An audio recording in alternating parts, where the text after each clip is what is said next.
Midhurst, Sussex, Aida lives with her husband John. They're expecting a new brother or sister for their existing 5 children. My name's Nadia. And how old are you? 10. Is it? And I'm 9. I'm Lisa and I'm 8. And I'm Aisha and I'm 4. 5! And this is Zach, he's 3. The first one was quite a long labour, but I don't think it was horrendously long. But I'd made the mistake of actually going in early. So had the "will break your waters" or "you're in pain, we'll give you pethidine." And basically, in the end, I think after about, I'm trying to remember, 24 hours, it ended up with a Von 2 with a massive episiotomy. Number 4 was a home birth. That was at the beginning of my, possibly just after I started my midwifery training, and I had an independent midwife then, and it was a lovely experience, and we were really looking forward to it, and the care was so much different to what I was used to. Aida's been a practicing independent midwife since the birth of her last child, Zach. 2 days after I gave birth to Zach, I had to hand in all my paperwork for my midwifery training. That was the deadline, and there was no stopping me. So on the day when he was 2 days old, I was finishing up my paperwork and going back to the hospital to hand them in. And you don't feel that? The experiences I've had in midwifery for the past 3.5 years have been vastly different to the experiences I've had when I was training. And I've been really privileged in the past 3 years to actually have worked with women who, yeah, some of them had really crappy long labours, but they dealt with it differently. Why did you do that, Aida? Aida's chosen her colleague, independent midwife Andrea Prescott, to attend her for the birth of this 6th baby. This time, she plans to use a birth pool. When you're feeling like, God, I really hate this bit and I don't like it anymore, that's a good time to get in the pool. Yeah, I don't think I'll get in immediately. No. I might get fed up with it as well. Yeah. And you're quite active, you move quite a lot, as I remember. Yeah. I might try to. Because I've got it in my head, once I'm in the water, something's going to be happening, so I'd rather wait until something might be happening. Andrea was the attending midwife at Aida's last 2 births. I don't think she's too keen on labour.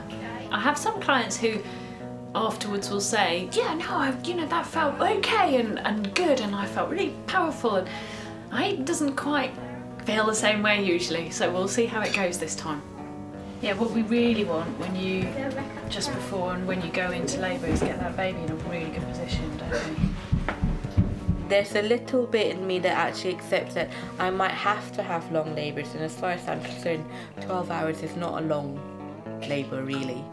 And but also I've been doing lots of thinking and working out in my head, I don't need to have a long labour, and I think sometimes you can get into this trap thinking, I've always had long labours, I will always have long labours, and now I'm thinking, no, maybe I don't need to have a long labour, or it doesn't need to be as uncomfortable for as long.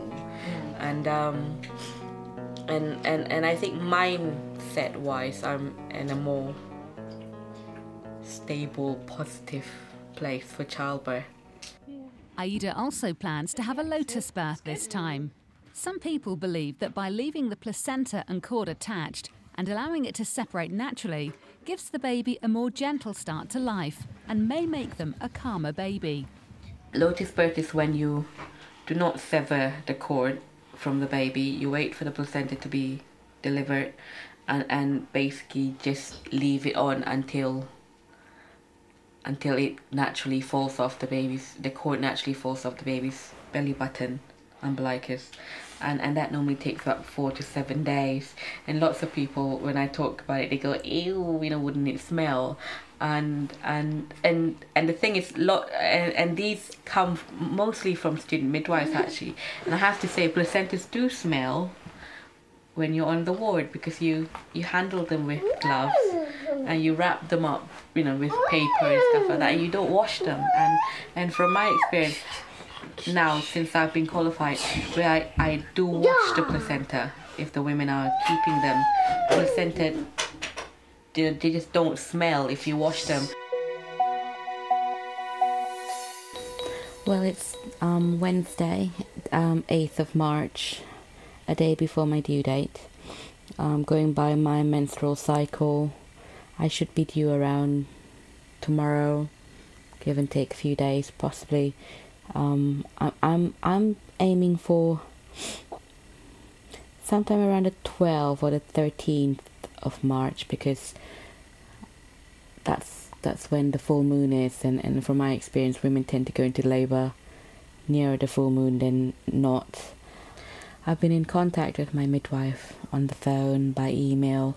I haven't seen her for a week, which it's no big deal to me. I have no concerns about this pregnancy. I know that this baby's fine. I can feel it. I'm waiting for the nesting instinct to kick in. It's not happening. I'm just hoping that at some point in the next couple of days, this nesting instinct will come in and I'll start scrubbing floors and tidying the kitchen or something like that. People do ask whether being a midwife makes it easier being pregnant, and I'm not sure. I think there's a lot of expectations involved. I'm actually still enjoying my pregnancy, and I think the baby will come when it comes, really.